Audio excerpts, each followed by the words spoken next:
দেখুন, খুব জটিল এবং কঠিন বিপদে আছেন।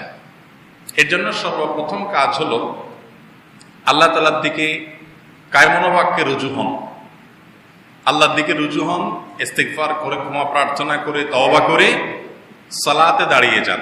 যত বেশি পারেন বেশি বেশি করে নফল সালাত পড়েন, রাতে দিনে দুই রাকাত করে লম্বা লম্বা রুকু সিজদা দিয়ে সালাত পড়েন, সিজদায় আল্লাহর কাছে দোয়া করেন, সালাত পড়ে আল্লাহর কাছে দোয়া করেন। ওয়াস্তাইনু বিস-সাবরি ওয়াস-সালাহ, আল্লাহ বলেছেন সবর এবং সালাতের মাধ্যমে আল্লাহর কাছে তোমরা সাহায্য প্রার্থনা করো। দ্বিতীয়ত, সব সময়ের জন্য উঠতে বসতে আল্লাহর সাথে কথা বলেন, দোয়া করেন। বিশেষ করে দোয়া কবুলের সময়, ভোর রাত, আরো যে দোয়া কবুলের সময়গুলো আছে, জুমার দিন, আসরের পর, এই সময়গুলোতে দোয়া করেন।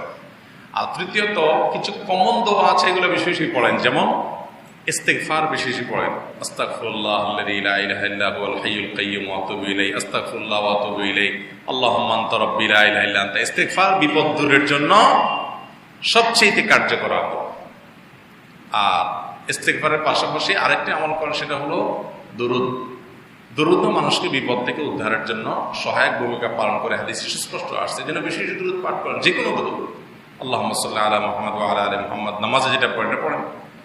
আর এর পাশাপাশি দোয়া ইউনুস, এটার মাধ্যমে আল্লাহ বিপদে পড়া মানুষকে বিপদ থেকে উদ্ধার করেন। আল্লাহ বলেছেন ওয়া কাযালিকা নুনজিল মুমিনিন, ইউনুসকে যেরকম দোয়া ইউনুসের মাধ্যমে আমি উদ্ধার করেছি, ঠিক একইভাবে ইমানদারদেরকে বিপদ থেকে উদ্ধার করবো। এই জন্য দোয়া ইউনুসটা বেশি পড়বেন বিপদে পড়লে, লা ইলাহা ইল্লা আনতা সুবহানাকা ইন্নী কুনতু মিনাজ জালিমিন।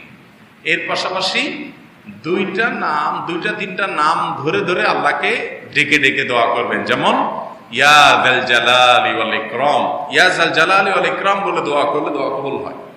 ইয়া আল্লাহ, হে আল্লাহ, আল্লাহর নাম ধরে, এটা অনেক ইসমে আজম, আল্লাহর নাম ধরে ধরে দোয়া করবেন, হে আল্লাহ, এভাবে দোয়া করবেন। ঠিক একইভাবে আপনার আল্লাহ তাআলার আরো গুণবাচক যে নামগুলো আছে, সেগুলো ইয়া রউফ, ইয়া ওয়াদুদ, ইয়া রহিম, ইয়া রহমান, এগুলো ধরে ধরে দোয়া করবেন। আল্লাহ তাআলার কাছে ইনশাআল্লাহ আল্লাহ তাআলা উদ্ধার করবেন। এছাড়া দান সাদাকা, এটা বিপদ থেকে উদ্ধারের জন্য সহায়ক হয়, সেদিকটাও খেয়াল রাখবেন। একজনকে ৬০,০০০ টাকা দিয়ে একটি গরু কিনে দিলাম, এই শর্তে যে ৬ মাস পর বিক্রি করে লাভের অর্ধেক দিতে হবে। উল্লেখ্য, গরু কিনে দেওয়ার পর গরু চুরি, হারানো বা মারা গেলে সমস্ত দায় আমার। এভাবে ব্যবসা করা যাবে কিনা? কোনো অসুবিধা নেই। আপনি একজনকে গরু কিনে দিলেন, যে গরুটা আপনি পালেন, এটা বড় হওয়ার পর আমরা বিক্রি করব, এটার বাচ্চা হবে বা বড় হওয়ার পর দাম বাড়বে, যা হবে লাভ আমরা অর্ধেক নিব। এটা জায়েজ একটা ব্যবসা। এটা হতে পারে যে একজনের শ্রম আরেকজনের অর্থ। এবং আল্লাহ না করুক যদি কোনো কারণে গরু মারা গেল, দুর্ঘটনা কোনো কিছু হলো, তো